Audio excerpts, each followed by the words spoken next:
ధర్మాన్ని కాపాడే ఏ అవకాశాన్ని అయినా గానీ మనం వదిలిపెట్టకూడదు. అలాగే ఓటు హక్కును కూడా మనం అందరం వినియోగించుకోవాలి.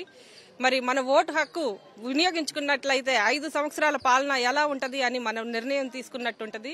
ఈ రోజు ప్రజలందరూ కూడా చాలా ఉత్సాహంగా వచ్చారు ఓట్లు వేయటానికి.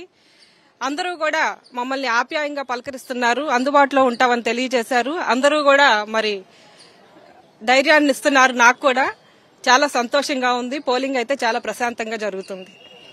అదే అవుతుందండి. వాళ్ళందరి ఆప్యాయత పలకరింపును కూడా చూసిన తర్వాత మరింత ఉత్సాహంగా ఉంది. నాకు కూడా ఖచ్చితంగా విజయం మాదే.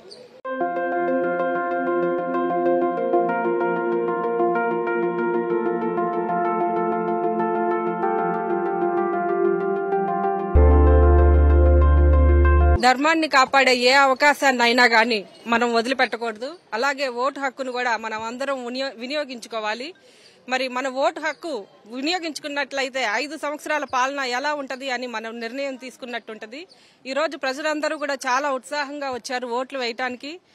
అందరూ కూడా మమ్మల్ని ఆప్యాయంగా పలకరిస్తున్నారు, అందుబాటులో ఉంటామని తెలియజేశారు. అందరూ కూడా మరి ధైర్యాన్ని ఇస్తున్నారు. నాకు కూడా చాలా సంతోషంగా ఉంది. పోలింగ్ అయితే చాలా ప్రశాంతంగా జరుగుతుంది. అదే అవుతుందండి. వాళ్ళందరి ఆప్యాయత పలకరింపును కూడా చూసిన తర్వాత మరింత ఉత్సాహంగా ఉంది. నాకు కూడా ఖచ్చితంగా విజయం మాదే.